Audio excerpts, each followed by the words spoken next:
Officers and staff of all the battalions RPSF, जैसा कि आपको सबको पता है कि हमारे नए आईजी सर सुमति सार्डिले सर ने 30 तारीख को आफ्टरनून में एस पीसीएससी आरपीएसएफ ज्वाइन किया है और वो चाहते हैं कि वो आप सबको अपने जो इनका विजन है सर का आरपीएसएफ के लिए उससे सबको अवगत कराएं और क्या अपेक्षाएं हैं इनकी सर की आरपीएफ बटालियंस और कंपनियों से, सारे ऑफिसर्स और स्टाफ से, उसके बारे में ये बात करना चाहेंगे सर। और फिर उसके बाद में जिसकी कोई अगर प्रॉब्लम है तो वो बता सकता है।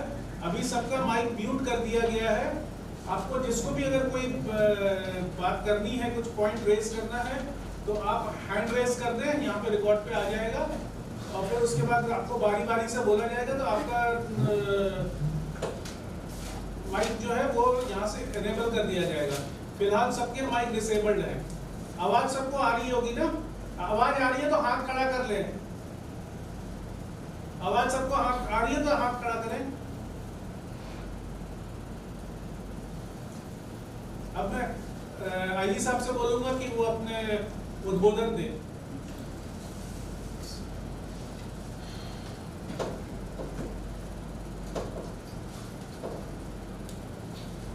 DIG RPSF senior CO6 AC साहिबान, यहाँ उपस्थित हमारे रेलवे सुरक्षा बल के ऑफिसर्स और जवान और जो आज वर्चुअली देश के कोने कोने से मेरी बात सुनने के लिए बीसी के माध्यम से जुड़े हैं, वो सभी रेलवे सुरक्षा बल के ऑफिसर्स, जवान भाइयों और बहनों,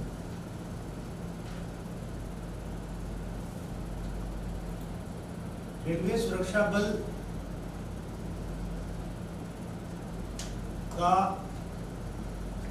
एक बहुत बहुत महत्वपूर्ण अंग रेलवे सुरक्षा विशेष बल है और आज रेलवे सुरक्षा विशेष बल के मुखिया के रूप में दायित्व संभालना मेरे लिए बहुत गौरव का विषय है।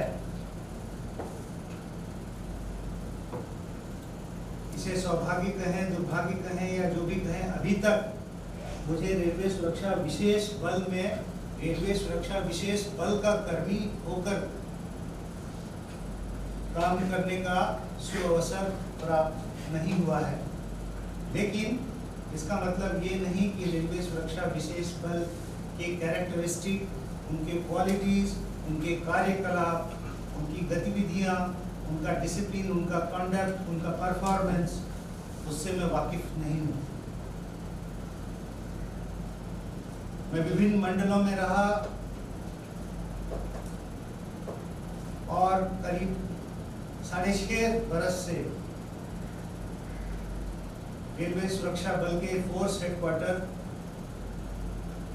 में विभिन्न जिम्मेदारियां निभाता रहा हूं और इस दौरान मुझे रेलवे सुरक्षा विशेष बल के साथ मिलकर काम करने का कई बार और लगातार मौका मिलता रहा है।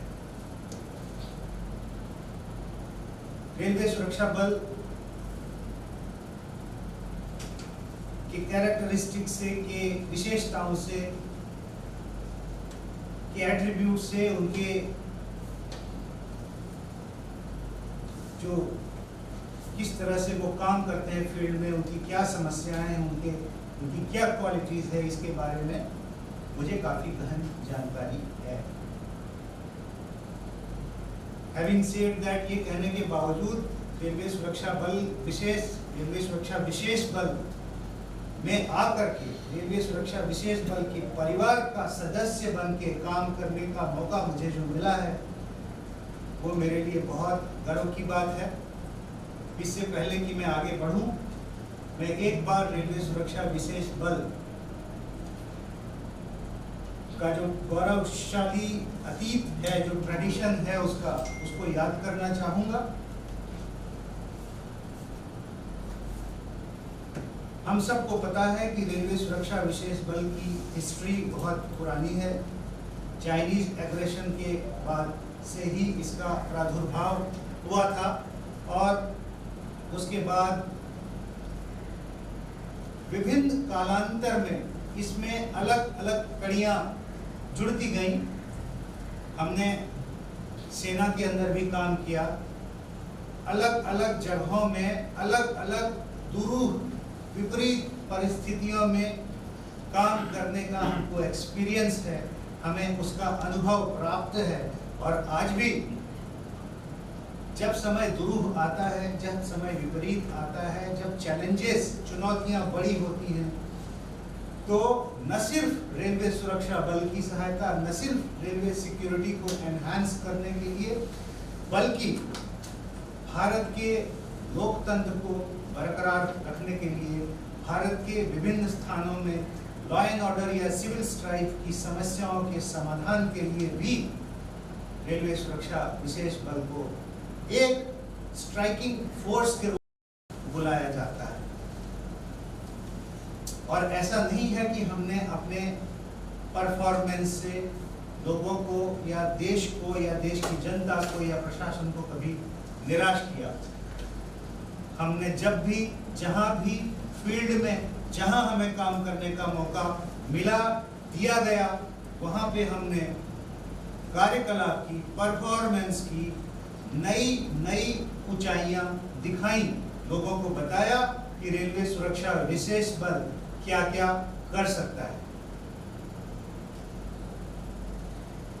जहां चैलेंजेस होते हैं, चाहे वो लॉ एंड ऑर्डर के चैलेंजेस हो, चाहे इलेक्शंस के चैलेंजेस हो, चाहे रेलवे सिक्योरिटी का ब्रेकडाउन का चैलेंज हो, एनहांस्ड क्राइम का चैलेंज हो, क्राइम बढ़ गया हो, संवेदनशील जगह हो, लॉ एंड ऑर्डर्स का प्रॉब्लम के साथ साथ नक्सल एरिया हो, या इंसर्जेंसी हो, या टेररिज्म की समस्या हो, जहां भी रेलवे सुरक्षा अथवा राष्ट्रीय सुरक्षा में कुछ ऐसी डिफिकल्टी आती है, वहां पे रेलवे सुरक्षा विशेष बल को बुलाया जाता है और हम अपनी जिम्मेदारी बखूबी निभाते हैं।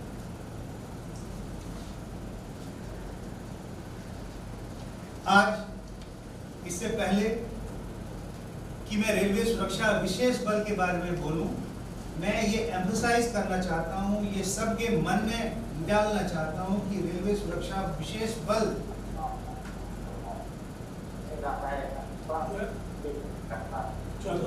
एक अलग इकाई होते हुए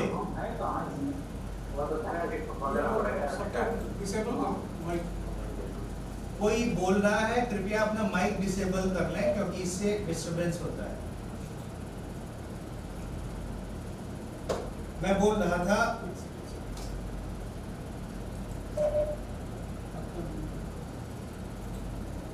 कि रेलवे सुरक्षा विशेष बल एक यूनिक, एक अलग इकाई होने के बावजूद रेलवे सुरक्षा बल का अभिन्न अंग है।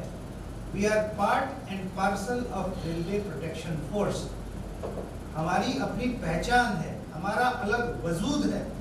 इसके बावजूद हम रेलवे सुरक्षा बल के पार्ट हैं, हम रेलवे सुरक्षा बल के अभिन्न अंग हैं।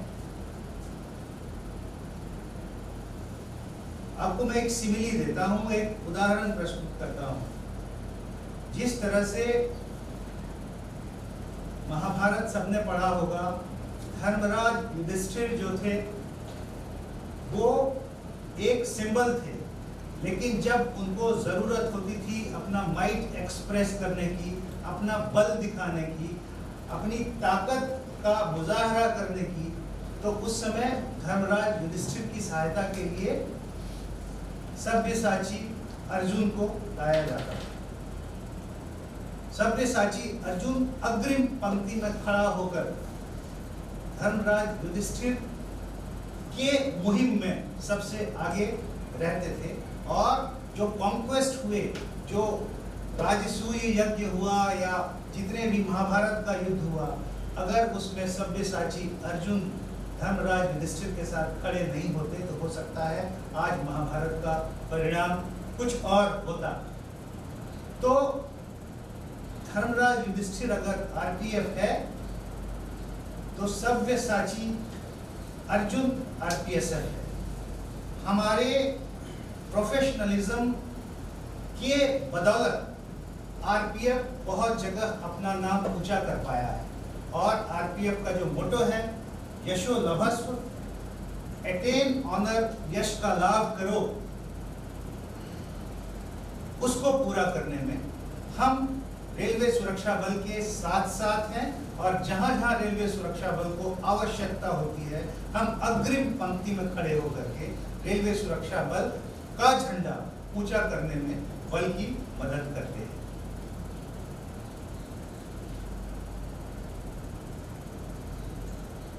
इसके बावजूद रेलवे सुरक्षा बल का अभिन्न अंग होने के बाद भी रेलवे सुरक्षा बल की विशेषताएं हैं, अलग विशेषताएं हैं। हम रेलवे सुरक्षा बल की ट्रेन स्ट्राइकिंग रिजर्व फोर्स है। आज भी मुझे याद है, हम लोग जब पढ़ते थे, स्टूडेंट थे, उस समय कहीं पे इस तरह की रेलवे सुरक्षा से संबंधित समस्या होती थी तो जब ये टेढ़ी हैट वाले आरपीएसएफ आ जाती थी तो ऐसा लगता था कि अब सारी समस्याएं खत्म हो जाएंगी, सॉल्व हो जाएंगी। एक माहौल बन जाता था सुरक्षा का। कॉमन जनता ये सोचती थी कि अब जो है आतताइयों की, अब जो है क्रिमिनल्स की, अब जो न्यूसेंस मॉन्गर्स हैं, जो कि परेशान करने वाले हैं, रेलवे सुरक्षा में, रेलवे यात्रियों की सुरक्षा में खतरा पैदा करने वाले हैं, उनके खिलाफ काम करने के लिए रेलवे सुरक्षा विशेष बल आ गया है। अब स्थिति सुधर जाएगी, सुधार होगा। अब स्थिति जो है, जो बिगड़ी हुई थी, वो फिर से ठीक हो जाएगी। एक ये इंप्रेशन आता था रेलवे सुरक्षा बल के आने से। एक बार जब रेलवे सुरक्षा विशेष बल की आ जाने से स्थिति में अपने आप, उसकी विजिबिलिटी से अपने आप स्थिति में सुधार हो जाता। तो हम एक बेटर फायर पावर के, हमारा फायर पावर ज़्यादा है, हमारे पास हथियार ज़्यादा है, बेटर ट्रेन, हमारी ट्रेनिंग, हमारी गुणवत्ता, हमारा प्रशिक्षण रेलवे सुरक्षा बल से कहीं अधिक है। हम स्ट्राइकिंग फोर्स है। हम जाते हैं तो उसी जगह जाते हैं जहां स्ट्राइक करने की जरूरत होती है, जहां पे तुरंत एक निशाना साध के वार करने की या वार करने की स्थिति में अपने आप को दिखाने की जरूरत होती है।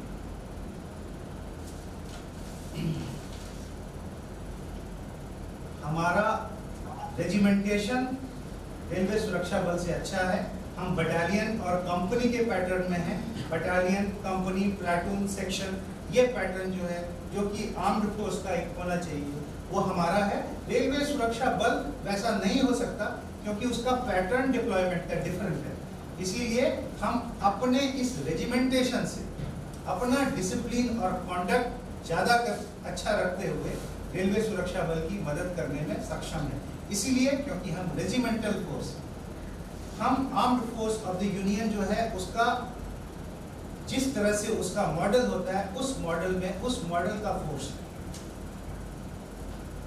और बिकॉज, क्योंकि हम उस मॉडल में अपने आप को ढाले हुए हैं, इसलिए हमारा डिसिप्लिन, हमारा कंडक्ट, हमारा जो परफॉर्मेंस है, डिसिप्लिन और कंडक्ट, और हमारा जो मुजाहिरा हम जो करते हैं अपना प्रदर्शन का, वो कहीं एक अलग पहचान हमको देता है।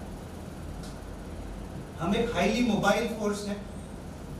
जैसे ही हमें समय मिलता है, नोटिस मिलता है, कम से कम नोटिस में हम एक जगह को छोड़ करके और डिप्लॉयमेंट की जगह पर जाने के लिए तैयार हो जाते हैं। तो हमारा रेस्पॉन्स जो है, किसी भी इमरजेंसी सिचुएशन की नोटिस मिलने पर हमारा रिस्पॉन्स रेलवे सुरक्षा बल से कहीं ज़्यादा होता है, क्योंकि हमारी उस तरह की ट्रेनिंग है, हमारा बिल्डअप वैसा है, हमें वैसा ही बनाया गया।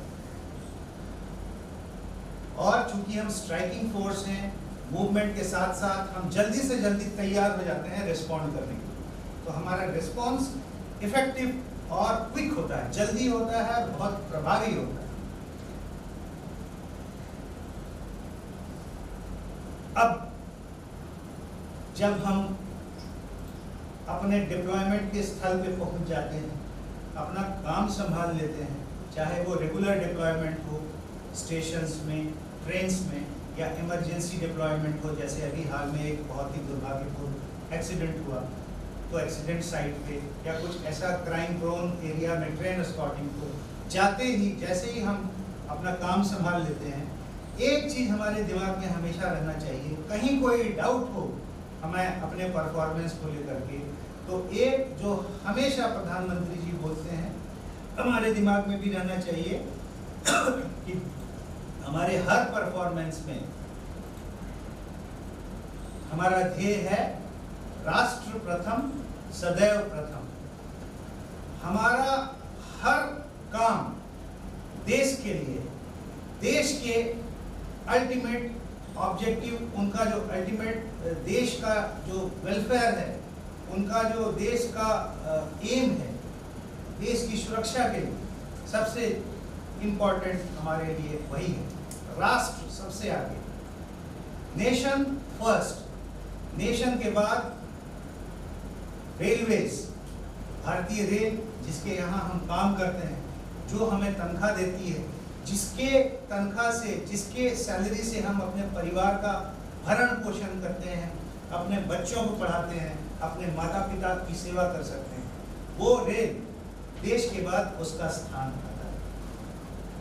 उसके बाद स्थान आता है जिस यूनिट के हम मुखिया हैं उसका, उस यूनिट का वेलफेयर।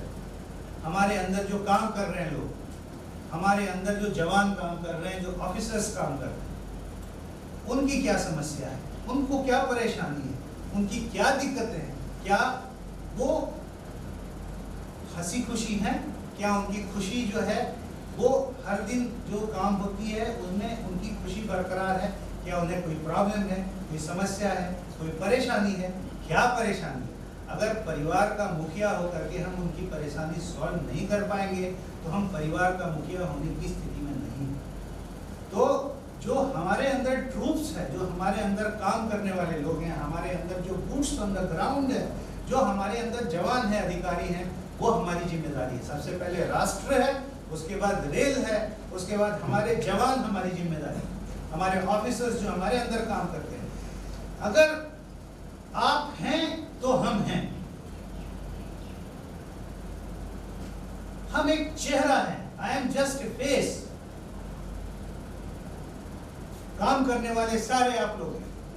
अगर आप अच्छा काम करेंगे, बल का नाम होगा, हमारा नाम होगा। आप अगर गलत काम करेंगे तो बल की बदनामी होगी, हमारी बदनामी होगी। अच्छा लीडर वही है जो बल को इस तरह से अपने साथ रखे, उसके साथ कंधा से कंधा मिलाकर इस तरह से चले कि बल अच्छा काम करे, एक टीम अच्छा काम करे, एक टीम की लीडर की तरह उसको होना चाहिए।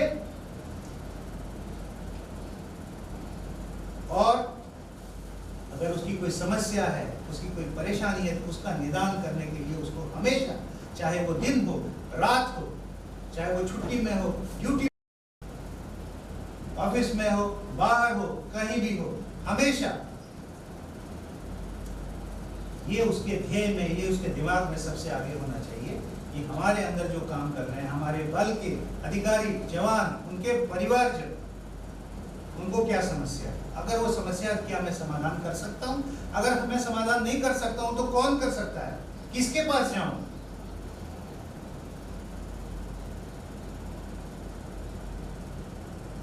ये सिर्फ न सिर्फ मेरे लिए वैलिड है, ये हर ऑफिसर जो कि फील्ड में है उसके लिए वैलिड है।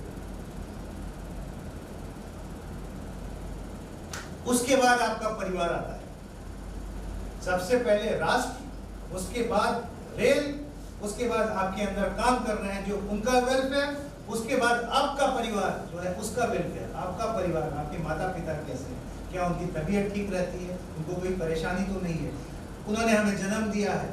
तो जब वो अक्षम हो गए हैं, जब उनके साथ वैसी क्षमता नहीं रही, तो ये हमारी जिम्मेदारी होती है as a son, as a daughter, कि हम उनकी देखभाल करें। हमारे बच्चे, हमारे भाई बहन, हमारा परिवार, हमारी कम्युनिटी, परिवार के आसपास सिर्फ परिवार जो है छोटा सीमित नहीं होता है, तो कम्युनिटी है, आसपास पास पड़ोस के लोग, हमारे रिलेटिव्स, ये उसके बाद आता है। और सबसे अंत में हमारा वेलफेयर आता है, जो हम हैं, हमारा सेल्फ वेलफेयर जो है वो सबसे लास्ट में आता है। अगर हम में से हर एक आदमी, हर एक जवान, हर एक अधिकारी, चाहे वो महिला हो चाहे वो पुरुष हो, अगर इस बात को ध्यान में रखेगा तो कभी उससे कोई गलती नहीं होगी। सबसे ऊपर देश है, नेशन फर्स्ट, उसके बाद जो आपको तनख्वाह देता है रेल, उसके बाद आपके अंदर काम कर रहे आदमी, महिला, पुरुष, उसके बाद आपके परिवार के लोग, उसके बाद आप। उल्टा जब होता है तभी सारी परेशानी हो जाती है। जब हम इस सीक्वेंस को भूल जाते हैं तभी ऐसा कुछ कर बैठते हैं जिससे कि न सिर्फ देश को बल्कि हमको भी प्रॉब्लम हो जाती है। लालच, 25 तरह के निगेटिव इमोशंस हैं। ग्रीड, लालच, ईर्ष्या, सेल्फिशनेस, ये तभी आता है जब हम इस सीक्वेंस को भूल जाते हैं।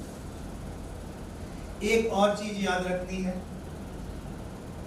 वो ये कि अगर हमें कहीं पे कोई भी डाउट हो किसी काम को, तो हम महात्मा गांधी जी ने जो कहा था उसको याद रखें कि जो समाज के अंतिम लैडर पे खड़ा हो, समाज के एकदम से हाशिए में जो खड़ा हो, क्या हमारे उस काम से उस आदमी का कुछ भला होने वाला है? अगर होने वाला है तो हम उस काम को करें, अगर नहीं होने वाला है तो हम उस काम को ना करें।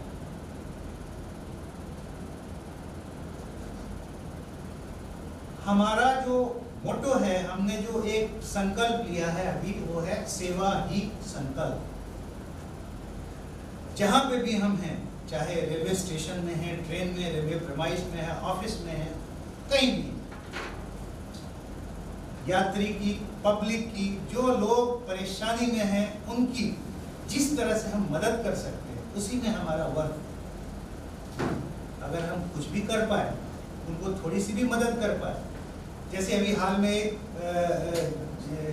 जवान जो है आरपीएफ का, उसको हमने देखा कि उसने एक वृद्ध महिला को हाथ से उठा करके उसको एफओबी से नेगोशिएट करके उसको कोच में ले जाकर बिठाया।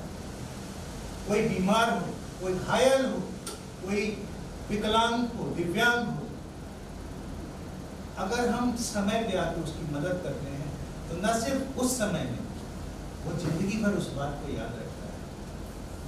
और न सिर्फ याद रखता है, 10 जगह बताता है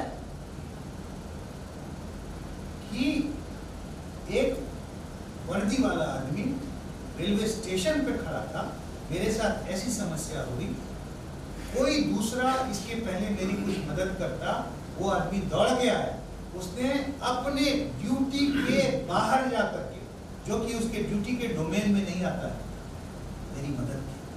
और उस मदद से मेरे साथ मेरी जो यात्रा है वो सुगम हो गई, सफल हो गई, हंसते हंसते बीती। और मैं इस बात को आज भी याद, अगर इस तरह का क्षण हमारी जिंदगी में हमारे काम के कारण आता है तो ऐसा लगेगा जैसे कि हमने जिस चीज के लिए वर्दी पहनी, जिस ध्येय के लिए वर्दी पहनी, वो सफल हो। आप लोग जानते होंगे रेलवे सुरक्षा बल, जिसके हम पार्ट हैं, एक ऐसी सेंट्रल फोर्स है जिसका सबसे अधिक पब्लिक इंटरफेस है, सबसे ज्यादा 23 मिलियन यात्री प्रतिदिन हमारे किसी न किसी तरह से संपर्क में आते हैं। 23 million passengers in one day, इतना बड़ा पब्लिक इंटरफेस आज भारत के किसी भी सेंट्रल फोर्स में नहीं है। मे बी हो सकता है एक दो स्टेट पुलिस में हो, यूपी पुलिस हो सकता है हो, क्योंकि बहुत बड़ी स्टेट, बहुत बड़ा है, पॉपुलेशन ज़्यादा है। लेकिन हमारा जो कैरेक्टर है पॉपुलेशन का, उसमें वो हमारे संपर्क में डायरेक्टली आ जाते हैं। यूपी पुलिस के संपर्क में इतने व्यक्ति नहीं होते क्योंकि सब घर में रहते हैं, वो सब पुलिस थाने नहीं आ जाते। लेकिन हमारे लोग उतने 23 मिलियन जो है ये स्टेशन आते हैं जहाँ की कहीं ना कहीं किसी न किसी रूप में हमें देखते हैं, स्टेशन पे देखते हैं, ट्रेन में देखते हैं। तो हमारा पब्लिक इंटरफेस सेंट्रल फोर्स में सबसे ज्यादा है, और ये हमारा यूएसपी है, जिसको हम बोलते हैं अल्टीमेट सेलिंग पॉइंट, हमारा कैरेक्टरिस्टिक। इसीलिए हम एक भला करते हैं तो उसका इम्पैक्ट कैस्केडिंग होता है। कैस्केडिंग इम्पैक्ट वो होता है जैसे आप हाथ में झील के किनारे या तालाब के किनारे बैठ जाइए, एक हाथ में एक छोटा सा पत्थर लीजिए, उसको पत्थर को पानी में से फेंक दीजिए, नदी की सतह से वो टकराता है, वो नीचे चला जाता है। लेकिन वहाँ उसकी स्टोरी खत्म नहीं होती। वो जिस सतह पे टकराता है उस सतह पे वो एक लहर क्रिएट करता है, और लहर जो है वो चलती जाती है दूर। पब्लिक इंटरफेस के कारण एक आदमी के साथ एक अच्छा काम वो इसी तरह लहर की तरफ फैलता है। वो मोमेंट तो बीत गया, लेकिन वो आदमी स्टेशन से निकल के जाता है, अपने परिवार में इस बारे में बात करता है, अपने समाज में इस बारे में बात करता है, जहाँ जहाँ जब जब लोगों से मिलता है इस बारे में बात करता है, और इस तरह से हमारी ख्याति फैलती है।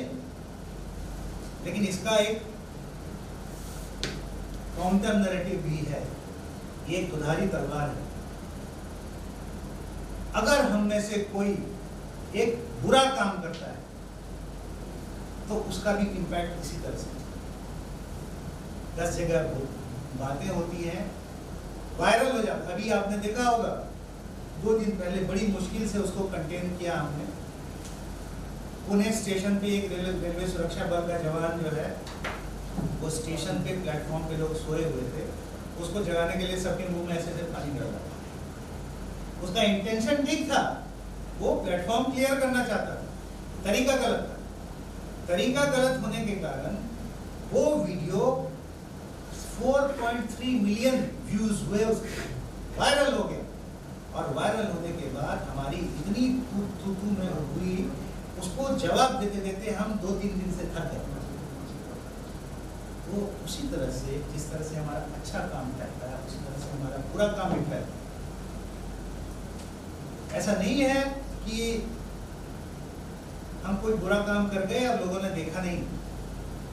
हम एक शीशे के घर में रहते हैं, और वो शीशे का घर जो है चारों तरफ से पारदर्शी, 1000 निगाहें हमारे ऊपर रहती हैं, और वो 1000 निगाहें साथ में 1000 टंग भी होते हैं, 1000 बातें होती हैं। तो 1000 अच्छे काम आप करते रहिए, और एक गलत काम जो है पूरा का पूरा अच्छे काम से किया हुआ गुडविल जो है एक बार में पानी कर देता है, बहा देता है। तो इस पब्लिक इंटरफेस का प्रोज भी है, कॉन्स भी है। इसका एक सकारात्मक पहलू है तो नकारात्मक पहलू भी है। इसीलिए ये जानते हुए कि हम बिना पर्दे वाले शीशे के घर में रहते हैं, और हमारे काम को हजारों आंखें एक साथ देखती रहती हैं। अब तो आंखें देखती भी हैं और रिकॉर्ड भी करती हैं, वीडियोस बनाती हैं, सोशल मीडिया में डालती हैं।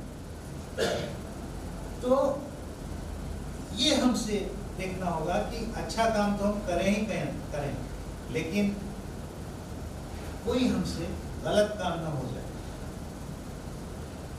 हमको proper discipline, proper conduct, proper behaviour और इनटीचेबल इंटीग्रिटी, जिसको कहते हैं ईमानदारी का जो सबसे ऊंचा आयाम है उसको बना के रखना। वर्दी की नौकरी है, 25 तरह के लालच आते हैं, 25 तरह की रिस्क भी आते हैं, 25 तरह। रिस्क जो है आपका जो इंटरनल स्ट्रेंथ है, उससे आप रिस्क को मैनेज करते हैं। आपके जो अंदरूनी ताकत है वो आप वो रिस्क को टैकल करने में, मैनेज करने में सहायता करती है। आपका जो इंटरनल मोरल फैब्रिक है, आपकी जो अंतरात्मा की आवाज है, वो आपको अनइम्पिचेबल इंटीग्रिटी, जिसको कहते हैं सबसे ऊंचे आयाम की ईमानदारी, उसको बनाने में आपकी मदद करती है। किस तरह से, किस माहौल में आप पढ़े, माता पिता ने आपको क्या सिखाया, आपने किस माहौल में आपकी अपब्रिंगिंग हुई, आपकी पर्सनालिटी किस तरह से फ्रेम हुई, क्या छोटा मोटा लालच आपको विचलित कर देता है, ये आपकी पर्सनालिटी की सबसे बड़ी स्ट्रेंथ है। और अगर आप ईमानदार हैं तो बाकी सारी की सारी पर्सनालिटी का फ्लॉ जो है इस ईमानदारी के अम्ब्रेला के नीचे छुप जाए। लेकिन अगर आप बहुत प्रोफेशनली कॉम्पिटेंट हैं, आप काफी सक्षम हैं और आप ईमानदार नहीं हैं, तो एक ग्रीक माइथोलॉजी में एक कैरेक्टर है, उसका नाम है एचलेस। एचलेस का उसको एक वरदान प्राप्त था कि कहीं भी कोई भी हथियार उसको घायल नहीं कर सकता, लेकिन सिर्फ उसका हील जो था वो वीक था, उसका जो पैर का हील वाला हिस्सा था वही वीक था। और लास्ट में एचलेस की मृत्यु इसलिए हुई क्योंकि उसकी हील में था। तो ये एचलेस हील की तरह है। अगर आपकी ईमानदारी में कुछ खोट है तो आप चाहे कितने भी सक्षम, कितने भी स्ट्रॉन्ग क्यों ना हो, आपका एचलेस हील जो है वो आपका नेमेसिस, आपकी जो एंड है, आपका एंड, उसके लिए एक रास्ता बनाएगा। तो हमको इन छोटे छोटे जो लालच है उससे अपने आप को बचा करके अनइम्पिचेबल इंटीग्रिटी और इम्पेकेबल कॉन्डक्ट, जिसको कहते हैं सबसे ऊंचे दर्जे का कॉन्डक्ट बना के रखना है। मैं आज अपने पहले एड्रेस में ये बताता हूँ, आप सबको बताता हूँ कि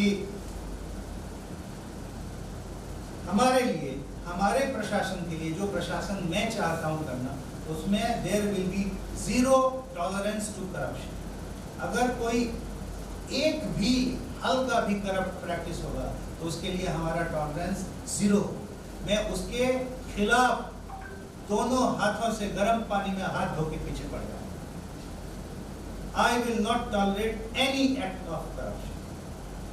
मैं आपको ये विश्वास दिलाता हूँ कि मैं अपनी तरफ से पूरी कोशिश करूंगा कि हमारे प्रशासन में फेयरनेस हो, इम्पार्शियलिटी हो। हमारे लिए हमारे बल का हर जवान, हर अधिकारी एक है, एक स्तर का है, बराबर है, कोई भेदभाव नहीं, न कोई जात का, न कोई रिलीजन का, न कोई क्रीड का, रीजन का।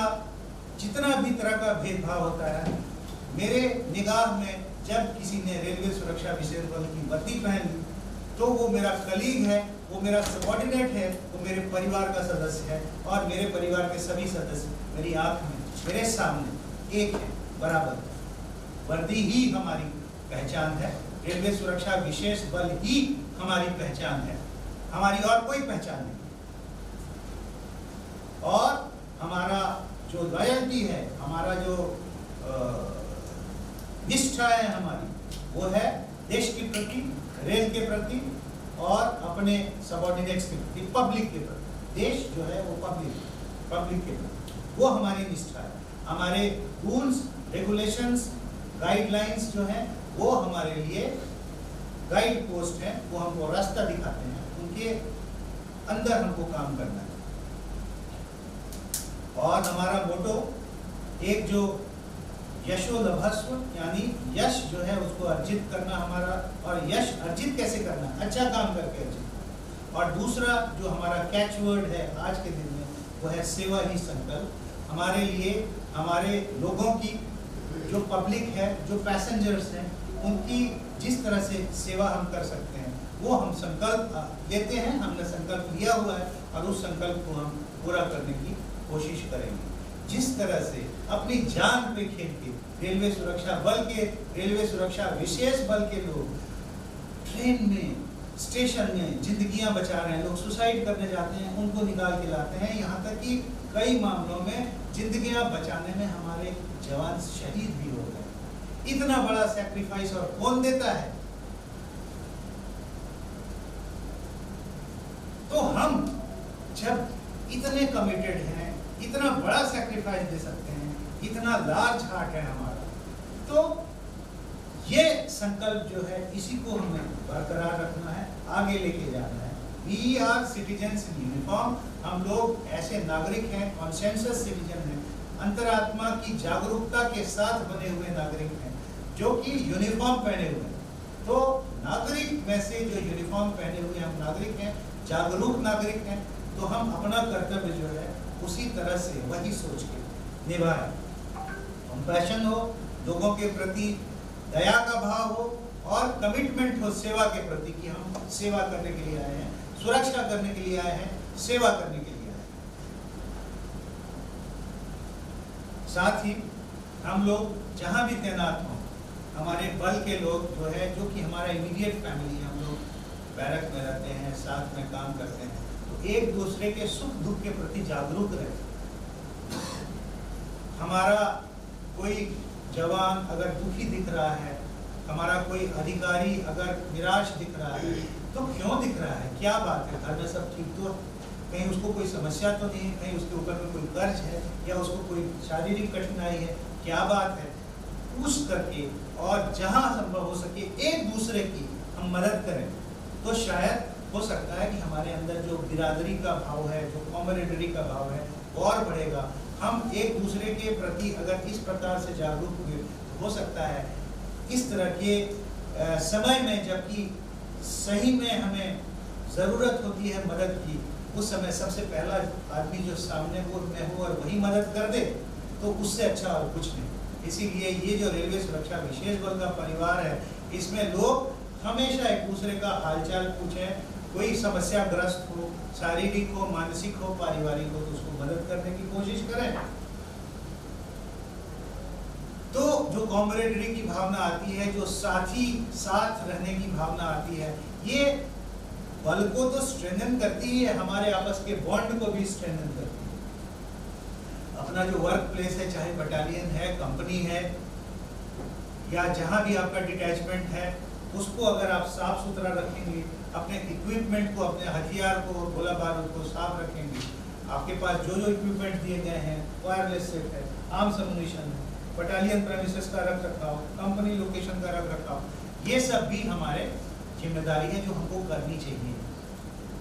अगर हम अपनी रहने की, अपने काम करने की जगह को साफ नहीं रखेंगे, तो हम आगे लोगों की क्या मदद करेंगे? जब खुद ही हम अनहाइजीनिक जगह पे रहेंगे, तो हम बाकी लोगों की मदद किस प्रकार कर पाएंगे? कल्चरल रिक्रिएशनल फैसिलिटीज जरूरी हैं, जहां हम रहते हैं, जहां काम करते हैं, वहां पे हमारे पास कुछ लीजर का टाइम भी होता है। अगर लीजर के टाइम में स्वस्थ मनोरंजन में हम इंडल्ज नहीं हुए, तो कोई अस्वस्थ आदतें हमारे शरीर में घर कर लेती हैं और हमारे शरीर को अंदर ही अंदर खुला करती रहती हैं। और एक समय ऐसा आता है जबकि हम सिर्फ दवाइयों के भरोसे चलते हैं। अपना स्वास्थ्य ठीक रखिए, फिजिकल फिटनेस जरूर रखिए, क्योंकि जब फिजिकल फिटनेस नहीं रहेगा, उसके बाद आप किसी भी हालत में चाहे कितने स्ट्रॉन्ग क्यों न रहें, सब बेकार है। और देर से अगर आप अपने फिजिकल फिटनेस के प्रति जागरूक हुए, तो ऐसा लगता है जैसे मुट्ठी से बालू निकल जाए, उसके बाद से आप चाहे कुछ भी करें, वो बालू आता नहीं है। इट इज लाइक जिस समय से आप नौकरी में आए, उसी समय से अपने स्वास्थ्य पे ध्यान रखिए, अपने जो पैरामीटर्स हैं, हेल्थ पैरामीटर, उस पर ध्यान रखिए, व्यायाम करिए, एक्सरसाइज करिए, अपने आप को एक्टिव रखिए और डाइट अच्छा लीजिए, ताकि भविष्य में जब आप 40 साल के, 45 साल के, 50 साल के हो जाए, तब ये अफसोस न हो कि अगर हम अपने आप को शुरू से स्वस्थ रखते, तो शायद ये मौका नहीं आता, जबकि हमको दवाइयों के सहारे जीना पड़ रहा है। और जब आप खुद ही स्वस्थ नहीं रहेंगे, परिवार को स्वस्थ क्या रखेंगे, नौकरी कैसे करेंगे? नौकरी जो है उसमें फिजिकल फिटनेस की बहुत ज़रूरत पड़ती है। अगर खुद स्वस्थ नहीं रहेंगे तो आपका जो परफॉर्मेंस है वो भी डाउन।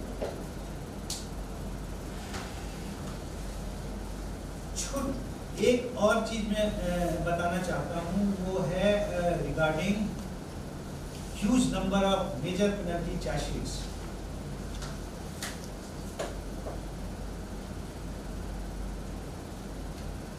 आज के डेट में मुझे अभी तक, मैंने डेटा एनालिसिस नहीं किया है, लेकिन मुझे जो इंप्रेशन है छोटी छोटी बातों पे, फ्रिवलस इश्यूज पे और बहुत इल फॉर्म डीआर एक्शंस रेलवे सुरक्षा विशेष बल में हो जाए। बल का सुपरविजन हमारा काम है, बल पर कंट्रोल एक्सरसाइज करना हमारा काम है, सुपरवाइजरी ऑफिसर्स का, चाहे वो कंपनी कमांडर्स हो या प्लाटून कमांडर्स हो, सेक्शन कमांडर्स हो, या उसके ऊपर के एसीज हो, कमांडिंग ऑफिसर्स हो, या डीआईजीज, आईजी हो। हम सबका काम है सुपरविजन करना, कमांड एंड कंट्रोल एक्सरसाइज करना हमारा काम है। लेकिन उसका अपना एक तरीका होता है। अगर आपका कोई जवान छोटा सा मिसकंडक्ट करता है, अगर आपने उसको उसी समय टोक दिया, अगर आपने उसी समय उसको एडवाइस कर दिया, उसी समय उसको काउंसिल कर दिया, तो हो सकता है वो फिर से उसको रिपीट ना करे। गलतियां हमसे ऐसी होती हैं कि जिस समय छोटी छोटी मिसकंडक्ट इस तरह की होती रहती है, हम उसको नजरअंदाज करते रहते हैं और उसको ऐसा लगता है कि ये एक वे ऑफ लाइफ है, यही तरीका है काम करने का। और बाद में वही छोटी छोटी गलतियां बड़ी गलतियों का शक्ल ले लेती हैं, बड़ी गलतियों का रूप धारण कर लेती हैं, और ऐसा होता है कि लास्ट में ऐसा कोई क्राइसिस हो जाता है जिस समय इस तरह का डिटरेंट एक्शन लेना पड़ता है। अगर हमने शुरू से ही लोगों को काउंसिल नहीं किया, शुरू से ही लोगों को ऑर्डरली रूम में नहीं डील किया, उनको टोका टाकी नहीं की, उनके बारे में उनकी छोटी छोटी गलतियों को नजरअंदाज करते रहे, तो बाद में जब बड़ी गलती हो जाती है उस समय बड़ा एक्शन लेना पड़ता है। मैं चाहता हूँ कि सुपरवाइजरी ऑफिसर्स जो हैं, चाहे वो प्लाटून कमांडर्स हों, चाहे वो कंपनी कमांडर्स हों, या उसके ऊपर के अधिकारीगण हों, वो जो है अपना सुपरविजन इस तरह से व्यापक करें कि छोटी छोटी गलतियों में भी टोकना हो। सुपरविजन इस एक्सटेंड तक हो कि कोई भी छोटा मिस्टेक हमारी नजर से बच नहीं पाए, और उसमें उसको कंसर्न आदमी को काउंसिल करें, उसको एडवाइजरी दें, उसके बारे में कहीं कोई रिकॉर्ड रखें, और उसके बाद धीरे धीरे देखें कि उसका कंडक्ट सुधर रहा है कि नहीं सुधर रहा है। अगर उसका कंडक्ट सुधर रहा है तो अच्छा है, अगर उसने फिर गलती की तो थोड़ा सा और स्ट्रिक्ट एक्शन लें। और इसी प्रकार से अगर हम करते रहे, हो सकता है हमें बड़ा एक्शन लेने की जरूरत ना पड़े। हम छोटी गलतियां नजरअंदाज करते हैं, और जब बड़ी गलतियां होती हैं तो उस पर एक्शन लेते हैं, जिसके कारण ये स्थिति आती है। ये सुपरविजन का एरर है जो हमको सुधारना है, और उसके लिए हम सुपरवाइजरी ऑफिसर्स में वो जिम्मेदार। ओआरएस का सिस्टम, सुरक्षा सम्मेलन का, ब्रीफिंग का, डीब्रीफिंग का, माउंटिंग डिसमाउंटिंग, बड़ा खाना, ये सब चीज हैं जिसमें हम लोग आपस में इंटरैक्ट करते हैं अपने जवानों से। हम चाहते हैं कि इंटरैक्शन, ये फॉर्मल तरीके के इंटरैक्शन भी बहुत जरूरी है, ये तो हो ही, साथ ही में हमारा जो हमारे ट्रूप्स के साथ जो कम्युनिकेशन है, इंटरैक्शन है, वो फॉर्मल के साथ साथ इनफॉर्मल भी हो। और ऐसा न हो कि कोई अगर जवान को या किसी अधिकारी को समस्या है तो समस्या को लेकर के वो परेशान हो कि मैं बताऊं तो किसको बताऊं, कौन मेरी मदद करेगा। ऐसी स्थिति नहीं होनी चाहिए। जो इमीडिएट सुपरवाइजर है उसकी ये जिम्मेदारी है कि इस प्रकार का उसके अंदर के किसी जवान को कोई समस्या हो तो उसका समाधान करे, सुने। आधी समस्या सिर्फ सुनने से दूर हो जाती है। अगर हम वेंटिलेट करने का उसको मौका नहीं देते हैं ग्रीवांस का, तो ये समस्या एक बॉटल में जैसे कि कॉर्क लगा रहता है उस तरह से हो जाता है। उसको हमको एक वेंटिलेट करने का मौका देना पड़ेगा। हमको इस तरह के चैनल्स बनाने पड़ेंगे कि किसी को अगर कोई समस्या हो, सही हो गलत हो जो भी हो, लेकिन उस समस्या को वो किसी के सामने तो पेश करे, लाए, बताए। ये हमको एवेन्यूज प्लेटफॉर्म्स देने पड़ेंगे। अभी हमने शायद ग्रीवांस रिड्रेसल मॉड्यूल भी शुरू किया है, वो भी उसको भी यूज करना चाहिए और उसको सुपरवाइजर्स को मॉनिटर करना चाहिए कि उसमें क्या क्या ग्रीवांस आ रहे हैं, क्या क्या उसका सॉल्यूशन हो रहा है कि नहीं हो रहा। जो मंडल स्तर पे जो हमारे कमांडिंग ऑफिसर्स हैं, कमांडेंट्स हैं, वो मंडल के अधिकारियों से, डीआरएम से उचित संबंध बनाए। बटालियन के उन्नयन के लिए जो भी कंसर्न रेलवे ऑफिसर्स होते हैं उनको इन्वॉल्व करना जरूरी होता है, क्योंकि उनके फंड्स हमारे वहीं से आते हैं। तो उनको हमको जो डिविजनल ऑफिसर्स हैं, चाहे आरपीएफ के हैं या फाइनेंस के हैं या सिविल इंजीनियरिंग के हैं या डीआरएम है, उनके साथ हमको कम्युनिकेशन करना होगा, उनके साथ कोऑर्डिनेशन में काम करना पड़ेगा। जो हमारे बटालियंस हैं उनका रख रखाव, उसका रिपेयर, अगर उसका कंस्ट्रक्शन का कुछ काम होना है तो वो काम, इस पे निगरानी रखनी पड़ेगी और इसको समय रहते पूर्ण कराने की जिम्मेदारी भी हमारी है। हम ये नहीं कह सकते कि भाई ये नहीं हो रहा है, वो डिवीजन वाला काम नहीं कर रहा है, वो सब तो अपनी जगह है, लेकिन हम क्या कर रहे हैं? ये हमारा घर है, हमारा घर का उन्नयन, इसकी उन्नति, इसका अपग्रेडेशन, इसका रख रखाव, ये हमारी जिम्मेदारी है। इसके लिए जो बनना पड़ेगा, जो करना पड़ेगा वो हमको करना है।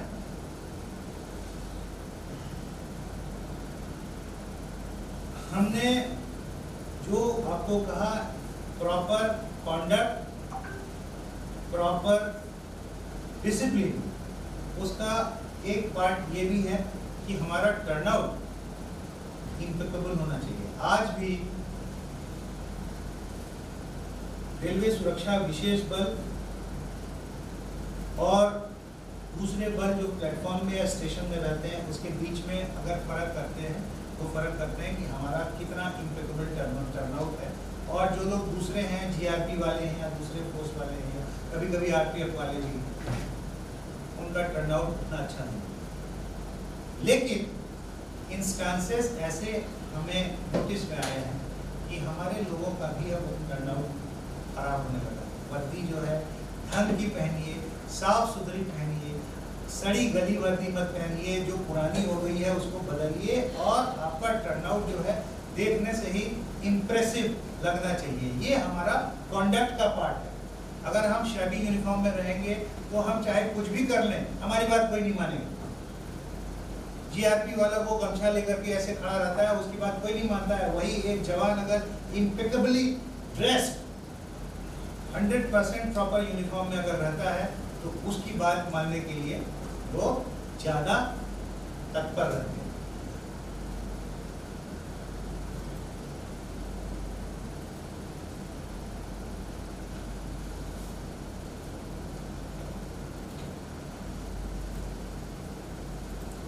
जो पनिशमेंट हो या जो डीआर एक्शन हो वो हमेशा हो कमेंसुरेट कि आपने मिसकंडक्ट किया।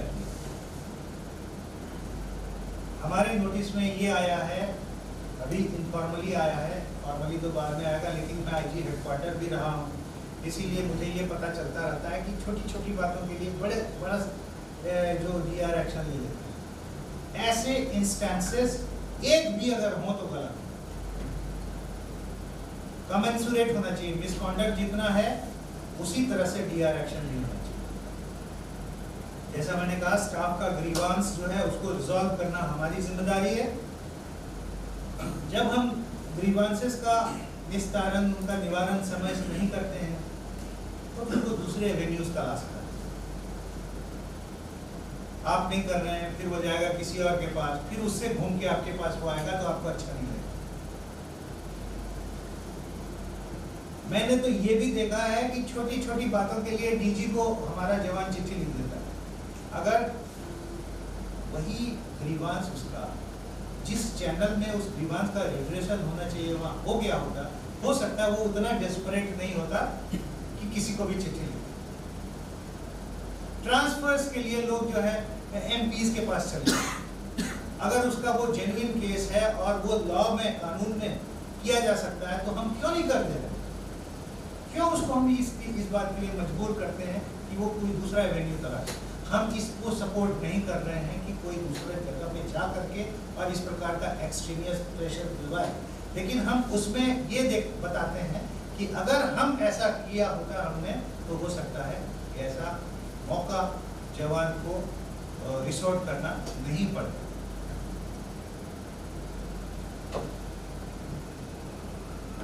मैंने सुना है कि आरपीएसएफ में कोर्ट केसेस भी बहुत ज़्यादा हैं, वो भी यही दिखाते हैं कि हमने समय से ग्रीवांस का निस्तारण नहीं किया।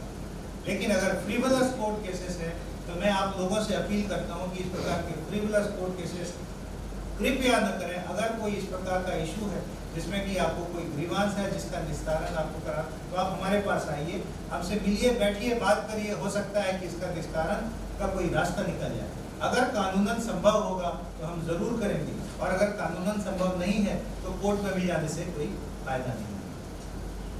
मैं आपको जो हमारे जवान सब जगह जुड़े हुए हैं हमसे, उनको मैं ये बताना चाहता हूँ कि हमने डायरेक्टिव 60 जो है वो हमारे डीजी साहब ने बहुत सोच विचार करने के बाद आरपीएसएफ से आरपीएफ में ट्रांसफर करने के लिए एंड वाइस वर्सा, कोई आरपीएफ से आरपीएसएफ जाना चाहता है उसके लिए एक डायरेक्टिव 60 निकाला है जो काफ़ी एग्जॉस्टिव है। उसमें काफ़ी सारे प्रोविजंस हैं, जिसमें कि एक चैनल दिया गया है जिससे कि आरपीएसएफ से आरपीएफ में ट्रांसफर संभव है on the basis of subject to certain conditions. अब ये जो है ये फेज वाइज इंप्लीमेंट होगा। आज के डेट में हम सारी की सारी आरपीएसएफ को खाली नहीं कर सकते, हमको आरपीएसएफ को भी इसका भी वजूद बनाए रखना है, और आरपीएफ में भी हर जगह वैकेंसीज आपके पास नहीं है, तो एक वैकेंसी की बैलेंसिंग की जा रही है जिसमें कि पूरे भारत में वैकेंसी का लेवल एक ही हो। उसके बाद फेज वाइज हम आरपीएसएफ से आरपीएफ में ट्रांसफर का एवेन्यूज प्रदान करेंगे, और जैसे ही अगला रिक्रूटमेंट आता है उसके पहले अगर रिक्रूटमेंट अनाउंस हो जाता है तो ये फेज वाइज जो है वो इंक्रीज हो जाएगा प्रोपोर्शन। मैं आपसे अपील करता हूं कि आरपीएसएफ से आरपीएफ के लिए जो भी कोर्ट केसेस वगैरह इत्यादि आपने किए हुए हैं विभिन्न जगहों पे, इसको विड्रॉ कर लीजिए, इसको परसू करने का कोई फायदा नहीं है। नंबर 2, मैं चाहता हूं कि हमारे अधिकारी, हमारे जवान आरपीएसएफ में भी प्रमोशन लें। अभी एक टेंडेंसी आ गई है कि प्रमोशन का जब भी चांस आता है तो लोग रिफ्यूज कर जाते हैं। मैं आपको 2 बातें बताता हूँ, दोनों रैशनल बातें। नंबर 1, अब तो आरपीएसएफ से आरपीएफ में जाने का एवेन्यू हो गया है। देर सवेर जो जाना चाहते हैं वो उनको जाने का एक मौका मिलेगा, लेकिन अगर आपने इस बीच में प्रमोशंस रिफ्यूज कर दिया आरपीएसएफ में, जब आप आरपीएफ में जाएंगे तो एमएससीपी का जब भी मौका आएगा उसमें एक क्लॉज ये है कि क्या इन्होंने इस रैंक के लिए कभी प्रमोशन रिफ्यूज किया है, और अगर आपने उस रैंक के लिए प्रमोशन कभी रिफ्यूज किया है तो आपको एमएससीपी भी नहीं देगा।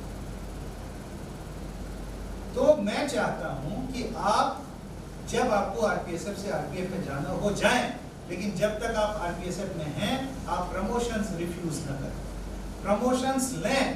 इससे 2 फायदे होंगे। एक फायदा ये होगा कि जब आरपीएसएफ से जब आरपीएफ में आप जाएंगे तो उस समय आपको पे प्रोटेक्शन मिलेगा, हायर सैलरी में आप प्रोटेक्ट होकर के जाएंगे, नंबर 1। नंबर 2, एमएससीपी में जब भी आपको एमएससीपी का आपका एलिजिबिलिटी आएगा, ये क्लॉज आपको हिट नहीं करेगा कि इन्होंने पास्ट में प्रमोशंस रिफ्यूज किए। और अगर आप प्रमोशंस ले भी लेते हैं तो जो आज का प्रोविजन है वो ये है कि जो डायरेक्ट रिक्रूटमेंट ग्रेड है उसके बॉटम में आप जाएंगे, तो अगर आप मान लीजिए हेड कांस्टेबल भी हो गए या एएसआई भी हो गए, तो कांस्टेबल के रूप में तो आप तब भी जा पाएंगे और पे प्रोटेक्ट होके आप जाएंगे। लेकिन अभी आप जब जा रहे हैं तो न तो पे प्रोटेक्ट होके जा रहे हैं, एक स्टिग्मा लेके जा रहे हैं कि आपने प्रमोशन रिफ्यूज किया, और वहां जाकर के वो क्लॉज आपको एमएससीपी में हिट करेगा। इसीलिए आप प्रमोशन जरूर है, जब आपको जाने का मौका मिलेगा आप जाएं, लेकिन जब तक आप आरपीएसएफ में हैं आप प्रमोशंस में, उससे प्रशासन को ये फायदा होगा कि सुपरवाइजरी ग्रेड्स हम मैन कर पाएंगे, और सुपरवाइजरी ग्रेड्स हम मैन कर पाएंगे तो हमारा सुपरविजन जो है, जो कि सुपरविजन की समस्या है फील्ड में, उससे थोड़ा निजात मिलेगी।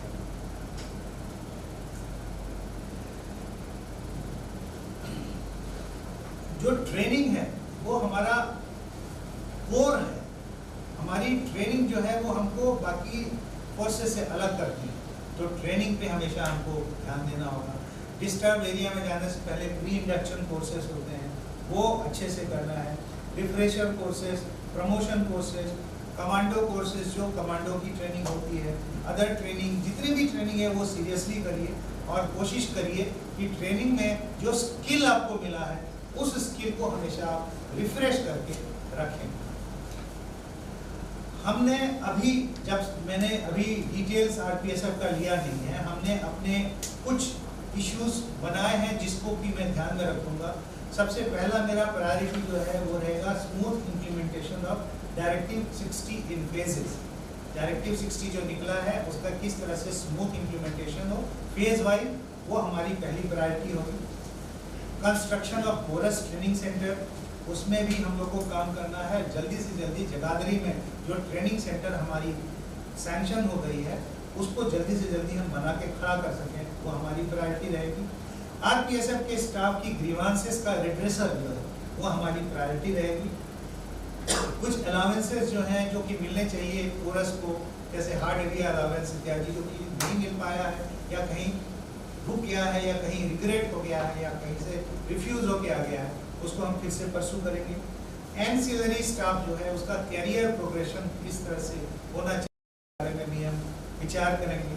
Procurement of modern arms ammunition, non lethal weapons for the whole of army, सिर्फ आरपीएसएफ के लिए नहीं, क्योंकि हम स्मॉल आर्म्स जो है हमारे अंदर है, पूरे देश का स्मॉल आर्म्स हमारे अंदर है, इसीलिए नए तरह के मॉडर्न वेपन्स जो है उसका प्रोक्योरमेंट और नॉन लेथल वेपन्स का प्रोक्योरमेंट, ये भी हमारी जिम्मेदारी होगी। स्टाफ के लिए और ऑफिसर्स जो सबऑर्डिनेट ऑफिसर्स हैं उनके लिए बैटल फटीग यूनिफॉर्म जो है वो हम लोग को जल्दी से जल्दी प्रोक्योर करना है, ताकि उसको हम स्टाफ को दे करके और एक नई पहचान उनकी हम फील्ड में बना सकें। जो हमारा वेलफेयर है, रोल है as IG welfare of the force, RPSF को पूरे आरपीएफ के वेलफेयर की जिम्मेदारी दी गई है, उसके लिए काम करने की जिम्मेदारी दी गई है, वो हमारी प्रायोरिटी होगी। बटालियन का कंस्ट्रक्शन, उसका अपग्रेडेशन, उसका रिनोवेशन, उस पर हमको ध्यान देना होगा। कोर्ट केसेस और डीआर केसेस किस तरह से कम हो उस पर हम फोकस करेंगे। किस तरह से हम टेक्नोलॉजी और अच्छे तरह से यूज़ कर लें, इंफॉर्मेशन टेक्नोलॉजी का यूज़ कर लें ताकि हमारा सुपरविजन और इम्प्रूव हो, वो हमारी प्रायोरिटी रहेगी। और आरपीएसएफ में जो कम्युनिकेशन के टूल्स हैं, मेजर्स हैं, walkie talkie sets, wireless sets, HF sets, ये सब जो हैं इनका प्रोक्योरमेंट, इनका रख रखाव, ये हमारी प्रायोरिटी रहेगी। इसके अलावा जो भी इन कुछ दिनों में पता चलेगा उसके अनुसार हम अपनी प्रायोरिटी और ढालते जाएंगे। मैं कोई भी मिरेकल प्रॉमिस नहीं कर रहा हूँ, मैं कोई भी जादू प्रॉमिस नहीं कर रहा हूँ, मैं कोई भी ऐसा अचानक से कोई चमत्कार नहीं कर पाऊंगा, लेकिन मैं एक सिंसियर एफर्ट लूँगा, एक ऑनेस्ट एफर्ट लूँगा, इसकी मैं प्रॉमिस करता हूँ। लेकिन मैं अकेला कुछ नहीं कर सकता, एक आदमी कुछ नहीं कर सकता, अकेला चना भार नहीं पड़ता। जब तक हम सब टीम मिलकर के एक साथ काम नहीं करेंगे तब तक हम कुछ नहीं कर पाएंगे। आप सबका मैं प्रतिनिधि हूँ, मैं आपका रिप्रेजेंटेटिव हूँ और आपके बगैर मेरी कोई ताकत नहीं है। और अगर आप साथ में हैं तो मैं अपने आप को बहुत ताकतवर मानता हूँ। पूरी टीम काम करती है, पूरी आरपीएसएफ काम करती है। मैं तो एक नुमाइंदा हूँ, मैं तो एक इमेज हूँ, मैं एक फेस हूँ। आप फील्ड में क्या क्या नहीं करते हो, जान बचाते हो, यात्रियों की सहायता करते हो, यात्रियों के विरुद्ध अपराध जो है उसको रेड हैंडेड पकड़ते हो या उसकी अन्वेषण में मदद करते हो, नशा पुरानी जो होता है उस पर एक्शन लेते हो, नार्कोटिक्स पकड़ते हो और आप अच्छा काम करते हो तो मेरा सर ऊंचा हो जाता है, मेरा सीना चौड़ा हो जाता है और आप ही हो तो हम हैं। अगर आप अच्छा काम करेंगे तो आरपीएसएफ का नाम ऊंचा होगा।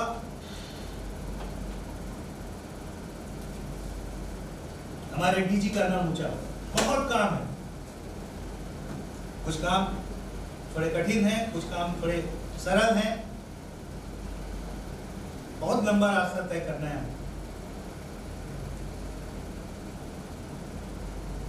लेकिन चाहे काम कितना भी कठिन हो, चाहे रास्ता कितना भी लंबा हो, दूर क्यों न हो, जो फर्स्ट स्टेप जो होता है ना, 1000 माइल की जर्नी जो है वो फर्स्ट स्टेप से शुरू होती है। एक कदम, पहला टेंटेटिव कदम जो, उसी से रास्ता दिखता है, उसी से रास्ता तय करने का अपना जो इमोशन है, अपना सेंटिमेंट है, अपना जो कमिटमेंट है, उसी से पता चलता है कि उस रास्ते में हम आगे बढ़ गए। चाहे रास्ता कितना भी दूर हो, कितना भी कठिन हो, कितना भी लंबा हो। और छोटे छोटे काम करते जाएं। 2 हैंगिंग फ्रूट्स पहले लें, उसके बाद थोड़ा सा और डिफिकल्ट काम, और उसके बाद टेकअप करें, और ज़्यादा डिफिकल्ट काम, उसके बाद टेकअप करें। लाइफ जो है ये जर्नी है। ये इसमें क्या होता है कि कोई जर्नी के दौरान एक मंजिल आती है, उस मंजिल पे पहुंचते हैं, फिर जब मंजिल अटेन कर लेते हैं तो फिर मंजिल बढ़ा देते हैं, फिर उस पर आगे जाते हैं। तो उसी तरह से हम लोग चलते रहें। 2 हैंगिंग फ्रूट्स पहले लें। सारे चैलेंजेस हमको स्वीकार हैं और उस चैलेंजेस में हमको एक्शन भी लेना होगा, समय पे लेना होगा। आप सबका सहयोग चाहिए। मैं आपका एक इमेज हूँ, मैं आपका एक फेस हूँ, और अगर आप साथ हैं तो मैं आप सबको आगे आगे साथ चलने के लिए मैं अपना कमिटमेंट दोहराता हूँ। मैं आप कमिटेड हूँ और आप और हम मिलके we definitely can make a difference। आज हम यही बताना चाहते हैं कि हम लोग मिल करके जरूर रेलवे सुरक्षा में एक डिफरेंस लाएंगे और अपने बल का, अपने डीजी का, पूरे रेल का और पूरे देश का सर ऊंचा करेंगे। धन्यवाद।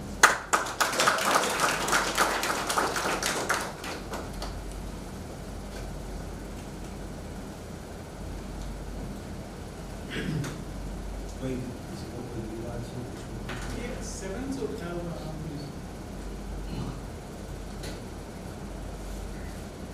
बताइए। 7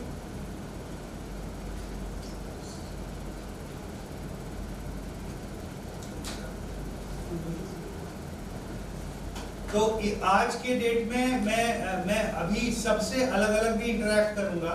मैं कोशिश करूंगा कि एक बार रेलवे सुरक्षा विशेष बल के बारे में एक एक्सपोजर होने के बाद मैं फील्ड के लिए जाऊं, हर विजिट पे जाऊं, हर जगह जाऊं, हर कंपनी में जाऊं। कहां तक जाऊंगा मुझे नहीं पता, लेकिन मैं कोशिश जरूर करूंगा कि ज़्यादा से ज़्यादा जगहों पे मैं जा सकूं। डिस्टर्ब एरिया में मैं जाना चाहता हूं। मैं चाहता हूं JNK में, नॉर्थ ईस्ट में, नक्सल एरिया में जहां हमारे लोग हैं, मैं जाना चाहता हूँ, वहाँ जाकर उनसे मिलना चाहता हूँ, बटालियंस जाना चाहता हूँ, आप लोग से बात करना चाहता हूँ, आपकी समस्याएं समझना चाहता हूँ। लेकिन उसके लिए हमको थोड़ा सा वक्त लगेगा। तो जब जैसा भी हो, अभी मैं कुछ दिनों में ये अपना कार्यक्रम शुरू करूँगा और आप सबसे मिलूंगा, पर्सनली मिलूंगा। कोई हाथ हिला रहा है?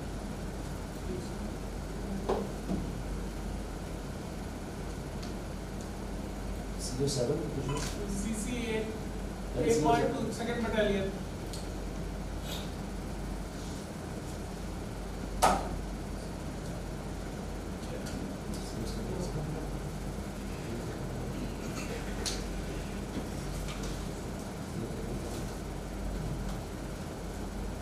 प्रधान मुख्य सुरक्षा आयुक्त CO6 बटालियन एवं साथियों,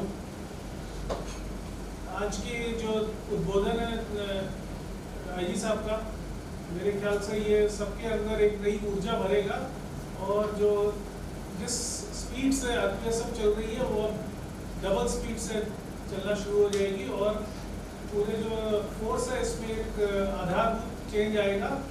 और हमें ये मान के चलना है कि आईजी साहब के जो गाइडेंस है उसको हम अक्षरशः फॉलो करें और जो इनके जो एक्सपीरियंस है, खासकर रेलवे बोर्ड में जो 6.5 साल के एक्सपीरियंस है, इनको पूरी रेलवे सिस्टम के वर्किंग का जो डीप नॉलेज है तो उसका हमें बहुत फ़ायदा मिलेगा। और जो भी हमें दिशा निर्देश मिलते हैं उसको हम फॉलो करें और हर काम जो है वो तेज़ी से करना होगा। आईजी साहब को मैं पहले से जानता हूँ, उनके जो काम करने की स्पीड है वो थोड़ी तेज़ है, तो आपको भी उसके लिए अपने आप को तैयार करना पड़ेगा कि जिस स्पीड पे काम चाहते हैं उसी स्पीड से काम करें। और अभी जैसे किसी को समस्याओं के लिए हाथ उठा रहे थे मगर कोई बोल नहीं रहा है, अगर समस्याएं हैं भी तो वो हमें यहाँ पे भेज सकते हैं, आईजी साहब उसको यहीं से देख लेंगे। और इसके साथ ही हम ये आज की मीटिंग समाप्त करते हैं। धन्यवाद। ऑफिसर सावधान साहब।